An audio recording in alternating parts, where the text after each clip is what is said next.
বাংলাদেশের কোটি কোটি জনতা শেখ হাসিনার পাহারাদার, কোটি কোটি জনতা শেখ হাসিনার নিরাপত্তা রক্ষী, কোটি কোটি জনতা জীবন উৎসর্গ করে দিয়ে শেখ হাসিনাকে রক্ষা করবে। কাজে বঙ্গবন্ধু কন্যা শেখ হাসিনার তিনি যা বলেন তিনি তা করেন। উনি দেশে যাবেন এবং আমাদের একজন শেখ হাসিনা আছে, ধৈর্য ধরুন, ঋত গৌরব ইনশাল্লাহ পুনরুদ্ধার হবে। শেখ হাসিনা পরাভব মানে না, অন্ধকার থেকে আলোকবর্তিকা হাতে নিয়ে অপ্রতিরোধ্য গতিতে সামনের দিকে এগিয়ে গিয়ে নিশ্চয় তিনি আবার বাংলাদেশকে মুক্তিযুদ্ধের চেতনায় প্রতিষ্ঠিত করবে। নেতা কর্মীরা হতাশ হবেন না, যাদের শেখ হাসিনা আছে তাদের ভয় পাওয়ার কিছু নাই, ইনশাল্লাহ আমরা আবার ঘুরে দাঁড়াবো। শেখ হাসিনার সাথে সাক্ষাৎকার, আপনি সাক্ষাৎকারে কি বুঝলেন? তিনি কি আসলে আদৌ আসবেন কি? গত 2 মাস ধরে খুব জোরালো ভাবে আলোচনা হচ্ছে যে তিনি আসবেন, কিন্তু সর্বশেষ রয়টার্স এর সাক্ষাৎকারে তিনি সুস্পষ্ট করে ঘোষণা করলেন যে ডিসেম্বরে তিনি আসছেন। এবং আসলে কি প্রক্রিয়ায় আপনার সাক্ষাৎ করে কি মনে হল? দেখুন, আমি বঙ্গবন্ধু কন্যা শেখ হাসিনার একটা বৈশিষ্ট্যকে আমি ভালো করে জানি। তিনি যা বলেন তিনি তা করেন। উনি যা চান, উনি যা লক্ষ্য স্থির করেন সেটা তিনি করেন। আমার কাছে আমরা প্রায় 5-5.5 ঘন্টা ওনার সঙ্গে কথা বলেছি, ওনার কাছে ছিলাম। উনি আমাদেরকে যথেষ্ট স্নেহ, ভালোবাসা, আদর দিয়েছেন। বিভিন্ন ভাবে আমরা ওনার সঙ্গে সম্পৃক্ত বুঝতে যেটা পেরেছি, উনি দেশে যাবেন এবং আমাদেরকে বলছেন তোমরা দেশে যাওয়ার জন্য প্রস্তুতি নাও। আমি আমার জায়গা থেকে বলছি, বঙ্গবন্ধু কন্যা আমাকে অনেক কিছু দিয়েছে, তাছাড়া আমার প্রিয় মাতৃভূমিতে আমি কেন যাব না? উনি যাবেন এটা আমি নিশ্চিত হয়েছি। এবং ওনার সঙ্গে আমি সহ আমরা যারা বাইরে স্বল্প সংখ্যক মানুষ আছি, ইনশাল্লাহ আমরা যাব। আমার বিশ্বাস উনি দেশে যাবেন। এবং এরকম ভাবে ওনাকে ঠেকাবার জন্য 111 সরকারও কিন্তু নোটিফিকেশন জারি করেছিল। কাজী শেখ হাসিনাকে তখনও ঠেকাতে পারে নাই, এখনো ঠেকাতে পারবে না। উনি ওনার প্রিয় মাতৃভূমি, ওনার দেশে উনি অবশ্যই যাবেন, এটা আমার বিশ্বাস জন্মেছে। আচ্ছা, 6 মাসের সময়সীমা কেন? উনি জুলাইয়ের সময় দিলেন, জুনের সময় দিলেন, বা জুনের শেষ দিকে সময় দিলেন, ডিসেম্বর মাঝখানে 6 মাস। এর আগে কেন নয়, এর পরে কেন নয়? এটি দেশে বিদেশে আলাপ হচ্ছে বিভিন্ন ভাবে, বিভিন্ন পরিসরে। এটি কেন? দেখুন, ওনার তো একটা প্রস্তুতি আছে, ওনার সংগঠনকে সুসংগঠিত করা, ওনার আনুষঙ্গিক প্রস্তুতি নেওয়া। যে কোনো, এটা একটা যুদ্ধ বলতে পারেন, এক প্রকার যুদ্ধ। কারণ দেশটা এখন স্বাধীনতা বিরোধীরা দখল করে ফেলছে। কায়েদে আজমের জন্মবার্ষিকী পালিত হয়, পাকিস্তানের পতাকা উড্ডীন হয়। বাংলাদেশের ঘটনায় পাকিস্তান পার্লামেন্ট উচ্ছ্বসিত হয়। বঙ্গবন্ধুর বাড়ি ভেঙে দিলে পাকিস্তানের গোয়েন্দা সংস্থার প্রধান উচ্ছ্বসিত হয়ে টুইটারে মেসেজ দেন।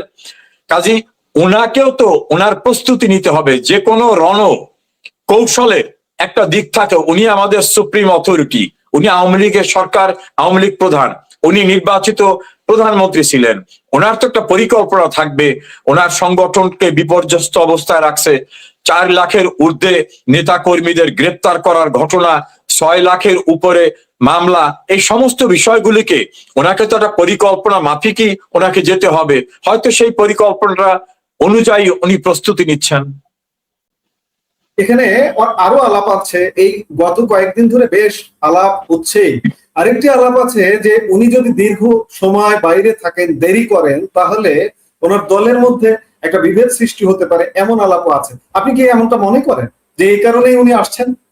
দেখুন, শেখ হাসিনা আওয়ামী লীগের প্রাণ শক্তি। উনি যখন 81 সালে দেশে ফিরেন তখন কিন্তু দলের ভিতরে বিভেদ ছিল। আপনার নিশ্চয় মনে আছে, আওয়ামী লীগ মালেক উকিল, আওয়ামী লীগ মিজানুর রহমান চৌধুরী, আবার দেওয়ান ফরিদ গাজীর নেতৃত্বে আওয়ামী লীগ হলো। পরবর্তীতে মহিউদ্দিন আহমেদ, আব্দুর রাজাকের নেতৃত্বে বাকশাল হলো। ডক্টর কামাল হোসেন বেরিয়ে গিয়ে গণফোরাম করলেন। নানা রকম বিষয় আছে। আওয়ামী লীগের মূল প্রাণ শক্তি কিন্তু শেখ হাসিনা। এবং কোন কোন ক্ষেত্রে আমার মনে হয় যেটা আওয়ামী লীগের চেয়েও তিনি অনন্য উচ্চতায় নিজের জায়গাটা তৈরি করে ফেলেছেন। আওয়ামী লীগের চেয়েও বেশি গ্রহণযোগ্য এবং জনপ্রিয় শেখ হাসিনা। তিনি তার কীর্তির মধ্য থেকে সেখানে পৌঁছেছেন। কারণে আমি মনে করি শেখ হাসিনা বাংলাদেশে গেলে মুক্তিযুদ্ধের সকল পক্ষ, বিভিন্ন দল মত, সামাজিক সাংস্কৃতিক সংগঠনে বিভাজিত থাকলেও তারা ঐক্যবদ্ধভাবে শেখ হাসিনার নেতৃত্বে আবার তাদের ঋত গৌরব পুনরুদ্ধারে, প্রয়োজন বোধে আবার 71-এর মতো একটা ঐক্যের ভিত্তিতে লড়াই করবে স্বাধীনতা বিরোধীদের বিরুদ্ধে। আচ্ছা, উনি এখন ভারত সরকারের আশ্রয় আছেন, মর্যাদার সাথে ভারত সরকারের আশ্রয়ে আছেন, কিন্তু উনি নিজে বলছেন যে বাংলাদেশে নানা ঘটনা ঘটতে পারে, ওনার প্রাণ সংহার হতে পারে, নানা কিছু হতে পারে। এই অবস্থায় ভারত সরকারের কি ভূমিকা হবে বলে আপনি মনে করেন? আমার মনে হয় যে ভারত সরকার তো আর বাংলাদেশে গিয়ে কাউকে নিরাপত্তা দেবে না। এটা আমার আমার আমি মনেও করি না যে বাংলাদেশে নিরাপত্তা দেবে।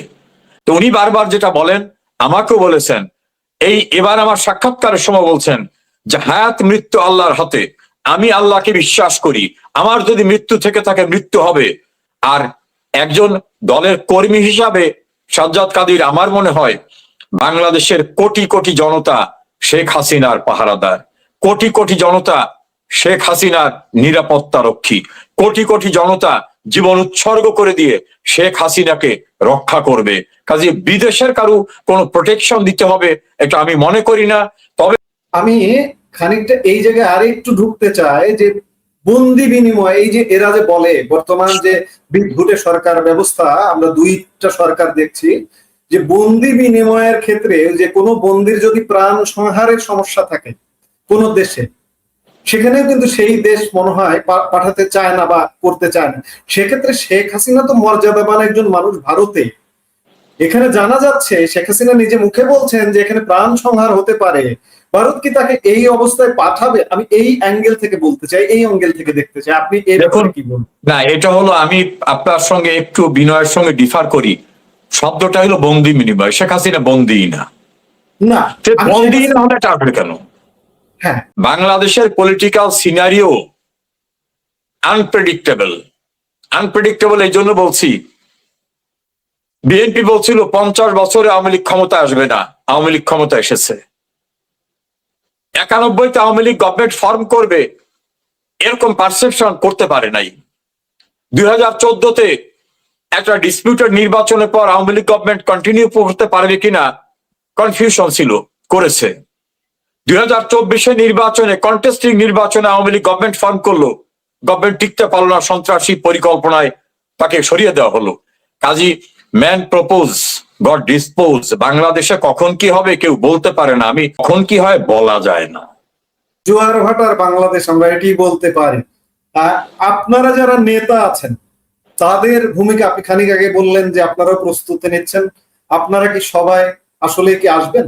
সবাই কি পাওয়া যাবে? সোশ্যাল মিডিয়ায় নানা রকম আলাপ আলোচনা হচ্ছে, চায়ের আড্ডায় আলোচনা হচ্ছে যে আওয়ামী লীগের অনেক নেতা যাদের বিদেশে সম্পদও আছে, অনেকের সম্পদের পাহাড়ও আছে, সেই পাহাড় পর্বত ছেড়ে কি দেশে আসবে? সবাই আসবে? আপনি কি বলবেন? আমি যে ফেরত যাব এইটা আমি ইনশাআল্লাহ শতভাগ নিশ্চিত যে আমি যাব। কিন্তু আমার বিশ্বাস, যারা আওয়ামী লীগ করেন, বঙ্গবন্ধুর আদর্শে বিশ্বাস করেন, শেখ হাসিনার নেতৃত্বে বিশ্বাস করেন, তার প্রতিটি নেতা কর্মী যারা দেশের বাইরে আছে সবাই যাবে বলে আমার বিশ্বাস। দিল্লিতে শেখ হাসিনাকে কেমন দেখলাম, এরও সাম্প্রতিক সময় আপনি সাবেক প্রধানমন্ত্রী শেখ হাসিনা, আওয়ামী লীগ প্রধান শেখ হাসিনার সাথে দিল্লিতে সাক্ষাৎ করে এলেন, আমরা তিনি কি অবস্থায় আছেন? আমি বঙ্গবন্ধু কন্যা সাবেক প্রধানমন্ত্রী বাংলাদেশ আওয়ামী লীগের সভানেত্রী শেখ হাসিনার সঙ্গে দেখা করেছি। আমার সঙ্গে আরো অনেক নেতৃবৃন্দ ছিলেন। আমার কাছে খুব স্পষ্টভাবে মনে হয়েছে তিনি ভালো আছেন, শারীরিকভাবে সুস্থ আছেন, তার মনোবলের কোনো ঘাটতি নেই, বরং তার অভিজ্ঞতার ভান্ডার সমৃদ্ধ হয়েছে। তিনি উদ্দীপ্ত, দৃঢ়চেতা এবং বাংলাদেশের রাজনীতি সহ বিশ্ব রাজনীতি সবকিছু তার নখদর্পণে। প্রতিদিনের সমস্ত ঘটনা প্রবাহ তিনি পর্যবেক্ষণ করছেন, প্রয়োজনীয় নির্দেশনা দিচ্ছেন, কর্ম পরিকল্পনা গ্রহণ করছেন। সব মিলিয়ে এক শব্দে বলা যেতে পারে তিনি ভালো আছেন, উদ্দীপ্ত আছেন, দৃঢ়চেতা মানসিকতা নিয়ে আছেন। ওকে, অর্থাৎ আপনি গণভবনে প্রধানমন্ত্রী শেখ হাসিনাকে যেভাবে দেখেছেন ঠিক তেমনি ভারতে যে অবস্থানে আছেন সেভাবেই দেখে এলেন? একেবারে সেই অবস্থায় তিনি আছেন। তিনি এক বিশেষ প্রেক্ষাপটে ভারতে গেছেন, ভারতেও তাকে রিসিভ করা হয়েছে, কিন্তু সে তেমন মর্যাদাতেই ভারতের একজন মন্ত্রী মর্যাদার একজন মানুষ তাকে রিসিভ করেছেন। কাকে রিসিভ করেন, মন্ত্রী বা প্রতিমন্ত্রী, আমরা নিশ্চয়ই ভারতের প্রোটোকল জানি। তো সেই জায়গায় তিনি কোন প্রোটোকলে ভারতে আছেন, কেমন প্রোটোকলে আছেন, কেমন অবস্থায় আছেন? প্রথমত তিনি যখন ভারতে যান, তিনি যাননি, তার নিরাপত্তার দায়িত্বে নিয়োজিত রাষ্ট্রীয় প্রোটোকল প্রোটেকশন বাহিনী রাষ্ট্রীয় যানবাহনে তাকে নিয়ে গেছেন। তখন তিনি বাংলাদেশের গণতান্ত্রিক প্রক্রিয়ায় সাংবিধানিক উপায়ে নির্বাচিত প্রধানমন্ত্রী। প্রধানমন্ত্রী হিসাবে তিনি আরেকটি দেশে গিয়েছেন, সেই দেশ প্রধানমন্ত্রী হিসাবে তাকে রিসিভ করেছে এবং তার পরবর্তীতে আমার যেটা পর্যবেক্ষণ, তিনি প্রধানমন্ত্রীর মর্যাদায় সেখানে আছেন। তিনি কোনোভাবে বন্দী নন, গ্রেপ্তারকৃত নন, তিনি অনাকাঙ্ক্ষিত অতিথি নন। তিনি রাষ্ট্রীয়ভাবে প্রধানমন্ত্রী হিসাবে যাওয়ায় তিনি প্রধানমন্ত্রীর যে প্রোটোকল, যে প্রোটেকশন, তার যে এন্টারটেইনমেন্ট, সবটাই তিনি নিয়ে আসেন এবং কোনো ক্ষেত্রেই তাকে বদ্ধ অবস্থায় রাখা হয়নি। ওই যে একটা অপপ্রচার আছে গোয়েবলস থিওরিতে যে তিনি ভারতের কাছে বন্দী অবস্থার ভিতর আছেন, এটা সর্বৈবভাবে মিথ্যাচার। আমি সহ আমার সঙ্গে যারা ছিল তাদের সঙ্গে তিনি প্রায় 6 ঘন্টা সময় কাটিয়েছেন। আমরা নানা বিষয়ে রাজনীতি, সমাজ, আইন, দেশ, ব্যক্তিগত পর্যায়ে অনেক আলাপ আলোচনা হয়েছে, প্রাঞ্জল ভাবে কথা বলা হয়েছে। আমরা আমাদের কথা বলেছি, আমাদের যে সকল বিষয় জানার আগ্রহ ছিল জেনেছি, ওনার যে সকল কথা ছিল সেটা উনি বলেছেন। এবং তার থাকার যে পরিসরটা, যেখানে তিনি আমাদের সঙ্গে দেখা করেছেন বা আমরা দেখা করার সুযোগ পেয়েছি, একেবারেই স্বাভাবিক অবস্থায় এবং ফিজিক্যালি মেন্টালি তাকে কোনোভাবে কোনো পরিবর্তন নেই। তিনি যেরকম পূর্বে ছিলেন, যেরকম আচরণ করতেন, যেরকম ব্যবহার করতেন, যেভাবে কথা বলতেন, যেভাবে তার বিহেভিয়ারটা, তার যে স্বভাবজাত যে বৈশিষ্ট্যটা স্বাভাবিক অবস্থায় আছে, এর ভিতরে কোনো ব্যত্যয় নেই। আচ্ছা, তাহলে এই যে যারা প্রোপাগান্ডা ছড়ায় তারা গত 2 বছর ধরে একটা বহুল আলোচনা করছে যে বন্দি বিনিময় চুক্তি। আপনি একজন ব্যারিস্টার, একজন অভিজ্ঞ আইনজ্ঞ হিসেবে এই বন্দি বিনিময় চুক্তি কার জন্য? এটা কি আমাদের রাষ্ট্রনায়ক, আমাদের সাবেক, আমরা সাবেকই বলি, ঠিক আছে, একটা ঘটনার প্রেক্ষিতে হয়ে গেছে সাবেক, আমাদের এই রাষ্ট্রনায়কের জন্য, শেখ হাসিনার জন্য, নাকি অন্য কারোর জন্য? জ্ঞাতসারে বলছি, ভারতে তিনি অতিথি হিসাবে আছেন। বাংলাদেশের থেকে যাওয়া প্রধানমন্ত্রী শেখ হাসিনা বন্দী নন। বন্দী হলে বন্দির বিনিময় হয়, এক বন্দির পরিবর্তে আর এক বন্দিকে দেওয়া হয়। তাহলে শেখ হাসিনা যেহেতু বন্দী নন, কাজে বন্দি বিনিময়ের প্রশ্নটাই আসে না। দ্বিতীয় হচ্ছে, তিনি কোনো মামলার আসামি হিসাবে সেখানে নন, তিনি ভারত কর্তৃক কোনো ডিটেইনড অবস্থায় নাই, অর্থাৎ আটকের মধ্যে না। তিনি কোনোভাবেই সেখানে কোন বন্দি স্ট্যাটাস বা বন্দির কাছাকাছি যে শব্দ, সেই শব্দের স্ট্যাটাসেও তিনি নাই। শেখ হাসিনা সম্মানিত অতিথি হিসাবে, বাংলাদেশের নির্বাচিত প্রধানমন্ত্রী হিসাবে সেখানে আছেন। বাংলাদেশ এই মুহূর্তে এক জটিল সমীকরণের মধ্যে, নানা রকম আলাপ আলোচনা আছে। আমরা কয়েকদিন আগে সোশ্যাল মিডিয়ায় একটা স্ট্যাটাস দেখেছিলাম, সেটি এক সিনিয়র আইনজ্ঞ মহসিন রশিদ, সুপ্রিম কোর্টের সিনিয়র আইনজীবী মহসিন রশিদের একটা স্ট্যাটাসে দেখেছিলাম যে বাংলাদেশে কি এই মুহূর্তে 2 জন প্রধানমন্ত্রী আছেন, কারণ প্রধানমন্ত্রী শেখ হাসিনা পদত্যাগ করেননি, আবার আমরা এই মুহূর্তে একজন দৃশ্যমান প্রধানমন্ত্রী দেখছি। আপনি এই বিষয়টাকে নিয়ে কি বলতে চান? দেখুন, কিছু কিছু কনসিকুয়েন্স আছে, লিগ্যাল কনসিকুয়েন্স, এটা today or tomorrow it will decided. Sheikh Hasina প্রধানমন্ত্রী হিসাবে গণভবনে থাকা অবস্থায় সেনাপ্রধান, জামাত ইসলামী, বিএনপি এবং অন্যান্যদেরকে ডেকে আনলেন কার মাধ্যমে? রিটায়ার্ড মেজর জেনারেল ফজলে এলাহি আকবর, তিনি কে? বিএনপির চেয়ারপারসন, তৎকালীন চেয়ারপারসন বেগম খালেদা জিয়ার প্রতিরক্ষা উপদেষ্টা। তাহলে একজন সরকার প্রধান, মানে কনস্টিটিউশনালি সরকার প্রধান বলবৎ থাকা অবস্থায় আর একটি সরকার গঠনের উদ্যোগ নিয়েছিলেন তৎকালীন সময়ে সেনাপ্রধান জেনারেল ওয়াকারুজ্জামান। এটা কি হতে পারে? না, কারণ Sheikh Hasina warrant of precedence অনুযায়ী তিনি প্রতিরক্ষা মন্ত্রী। প্রতিরক্ষা মন্ত্রীর অধীনে হচ্ছে প্রতিরক্ষা বাহিনী, প্রতিরক্ষা বাহিনীর একটি অংশ হচ্ছে সেনাবাহিনী। সেনাপ্রধান ফলো করবেন the order of the concern minister, তার অথরিটি হলো শেখ হাসিনা। তো শেখ হাসিনা প্রধানমন্ত্রী থাকা অবস্থায় গণভবনে জামাত, বিএনপি এনসিপি আরো কারা কারাই যে খুচরা খাসরা দোকান, তাদের নিয়ে যে একটা সরকার গঠনের উদ্যোগ নেওয়া হলো, সেটাই ছিল প্রথম রাষ্ট্রদ্রোহিতা। তার ধারাবাহিকতায় ইউনূসকে একটা দায়িত্ব দেওয়া হলো। এখন ইউনূস কিভাবে দায়িত্ব পেলেন? রাষ্ট্রপতি নাকি, আমি নাকি বলছি এই জন্য আমি শিওর না, যে সুপ্রিম কোর্টের কাছে একটা রেফারেন্স পাঠিয়ে পরামর্শ চেয়েছিলেন। সুপ্রিম কোর্টের বিচারকরা তখন কেউ ক্যান্টনমেন্টে, কেউ বাসায়, কেউ হামলার মুখে, তারা নাকি একটা পরামর্শ দিয়েছেন যে সংবিধানে তো তত্ত্বাবধায়ক সরকার নেই, অন্তর্বর্তীকালীন সরকার ব্যবস্থা নাই। অর্থাৎ এটা তারা ওই তাদের ওপিনিয়নের ভিতর লিখছেন এই ব্যবস্থা নাই। শেষে যায় বলছেন জরুরি নির্বাহী কাজ সম্পাদন করার জন্য রাষ্ট্রপতি একজন প্রধান উপদেষ্টা এবং অন্যান্য উপদেষ্টা নিয়োগ দিতে পারেন, তারা জরুরি নির্বাহী কার্য সম্পাদন করবে। সাজ্জাদ কাদির মনে রাখবেন, সুপ্রিম কোর্ট কিন্তু বলেনি যে রাষ্ট্রপতি অন্তর্বর্তীকালীন সরকার গঠন করতে পারেন, এ কথা তারা বলে নাই। কারণ তাদের মাথায় ছিল যে অন্তর্বর্তীকালীন সরকার গঠন করার কোন প্রভিশন কনস্টিটিউশনে নাই। আর কনস্টিটিউশনে যেটা নাই সেটা কিন্তু সুপ্রিম কোর্ট কাউকে বলতে পারে না, কারণ সুপ্রিম কোর্টও কনস্টিটিউশনের ঊর্ধ্বে না। এই কারণে তারা জরুরি কাজ নির্বাহের জন্য একজন অ্যাডভাইজার, চিফ অ্যাডভাইজার নিয়োগ করতে বলেছেন। পরবর্তীতে দেখা গেল সেই চিফ অ্যাডভাইজার এবং অ্যাডভাইজারদের দিয়ে বলা হচ্ছে এরা অন্তর্বর্তীকালীন সরকার। তাহলে দুইটা সরকার হয়ে যায়। গভর্নমেন্ট ইন এক্সাইল যদি ধরে নি শেখ হাসিনা প্রাইম মিনিস্টার, অন্যদিকে ইউনূসকে যদি ধরে নি যে তিনি অন্তর্বর্তীকালীন সরকার, তাহলে বিদ্যমান সরকার দুটো হয়ে যায়। এই দুটো সরকার তো কনস্টিটিউশনালি পারমিটেড না। সেকেন্ড হচ্ছে, কনস্টিটিউশনে ওই অন্তর্বর্তীকালীন সরকার নামক কোন সরকারের বিধানই নাই। ফলে ইউনূসের আমলে যতদিন কার্যক্রম পরিচালিত হয়েছে, আমার প্রায় 40 বছরের আইন পেশার অভিজ্ঞতায় পাকিস্তান এবং বাংলাদেশের অনেকগুলো বিখ্যাত মামলার রায়ের আলোকে বলবো, ইউনূসের মেয়াদকালীন সময়টা ছিল সম্পূর্ণরূপে অবৈধ। কারণ ওই রকম কোন সরকার গঠন করার বিধান কনস্টিটিউশনে নাই। আর ইউনূস কর্তৃক যে নির্বাচন অনুষ্ঠান করা হয়েছে, এই অথরিটি ইউনূসকে তো আমার কনস্টিটিউশন দেয় নাই। নির্বাচন অনুষ্ঠান করবেন কে?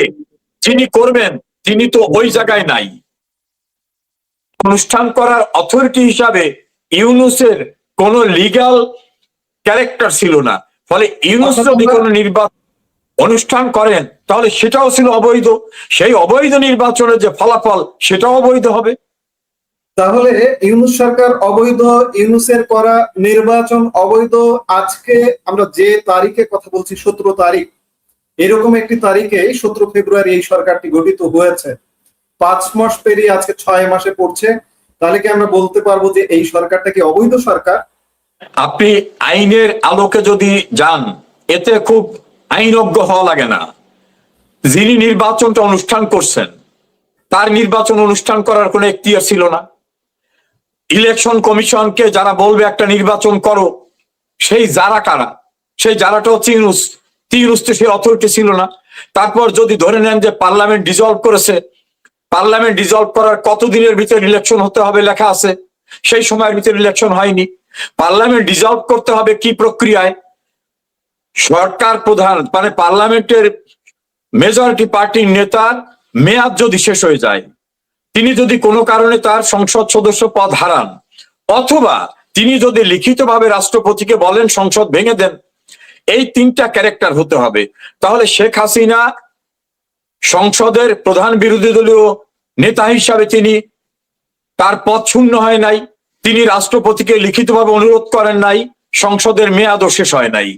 তাহলে এই যে 3টা ক্রাইটেরিয়া ফুলফিল হলে সংসদ ভাঙা যাবে, এই 3টা অ্যাবসেন্ট ছিল।